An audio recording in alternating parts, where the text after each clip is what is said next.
बिस्मिल्लाहिर्रहमानिर्रहीम। अस्सलाम वालेकुम माय यूट्यूब फैमिली, कैसे हैं आप लोग। उम्मीद करती हूँ आप लोग खैरियत से होंगे। आज मैं आप लोगों के लिए रेसिपी लेके आई हूँ, चिकन अरवी की रेसिपी है। तो चलें जी स्टार्ट करते हैं। सबसे पहले जी मैंने 1 kg अरवी को लिया। अरवी को लेके छीला, उसको धोया। धोना कि किस तरह से है ताकि इसकी लेसिस वगैरह ख़त्म हो जाए। पहले लगाएंगे नमक लगा के साथ ही इसको वॉश कर देना है। फिर मैंने लगाया इस पर आटा, फिर उसको वॉश किया, सुखाया अच्छी तरह से। इसको करेंगे फ्राई। लहसुन और प्याज दोनों जो है वो मैंने बॉयल होने के लिए रख दिया। इसको इतना फ्राई करना है कि ताकि इसका गोल्डन कलर आ जाए।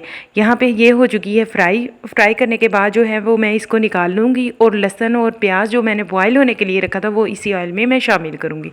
इसको इतना भूनना है ताकि ये इसका अच्छी तरह से पेस्ट बन जाए। पेस्ट बनने के बाद जो है वो मैंने ½ kg जो है चिकन वो शामिल किया। शामिल करने के बाद इसको भी फ्राई करना है अच्छी तरह से। हर चीज़ आपकी फ्राई होनी चाहिए ताकि इसमें से स्मेल वगैरह ना आए।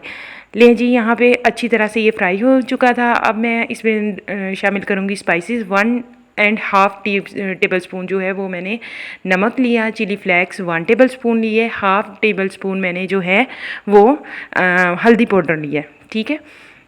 और चॉप किए हुए 2 से 3 टमाटर लेंगे, वो इसमें शामिल करेंगे। अब मेरे यहाँ आप दही भी शामिल कर सकते हैं, मैंने यहाँ पे दूध शामिल किया था, ठीक है। इसको शामिल करने के बाद जो है वो इतना पकाना है ताकि ये अच्छी तरह से सारे स्पाइसेस एक तो मिक्स हो जाएं, दूसरा ये अच्छी तरह से फ्राई हुआ चिकन, इसका मज़ा ही अलग होता है। यहाँ पर ये हो चुका है जी अच्छी तरह से फ्राई। होप्स हो कि आपको रेसिपी अच्छी लग रही होगी बहुत ही। ये देखिए यहाँ पे ये ब्लड अभी निकल रहा था, मैंने इसको और भूनना है अभी, और इसे फ्राई करेंगे, भूनते जाएंगे। यहाँ पे भून चुका था। अब मैंने 5 से 6 जो है वो हरी मिर्चें ली। इनको चॉप करने के बाद वो इसमें डाली। जो मैंने अरवी को फ्राई किया था वो इसमें शामिल करेंगे।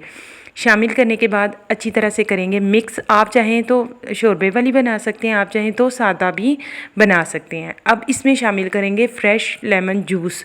मैंने 2 लीमू लिए थे, इसको अच्छी तरह से निचोड़ के वो इनका रस जो है वो डाल दिया इस वजह से ताकि ये बहुत ज़्यादा आबादी होती है और हाजमे में मदद देता है लेमन। ये जी यहाँ पे मैंने 2 चुटकी जो है वो ज़ीरा शामिल किया।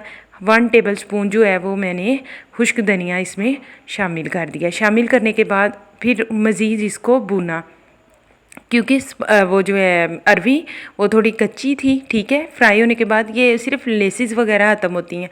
अब मैंने इसमें तकरीबन ½ ग्लास जो है वो पानी शामिल किया। शामिल करने के बाद जो है ये देखें यहाँ पे ये पक चुकी थी। मैंने इस पर धनिया नहीं था मिला तो मैंने इस पर खुश्क मेथी डाल दी, आप चाहे तो धनिया भी डाल सकते हैं। होप सो आपको वीडियो अच्छी लगी होगी। लाइक कीजिएगा, शेयर कीजिएगा और वीडियो को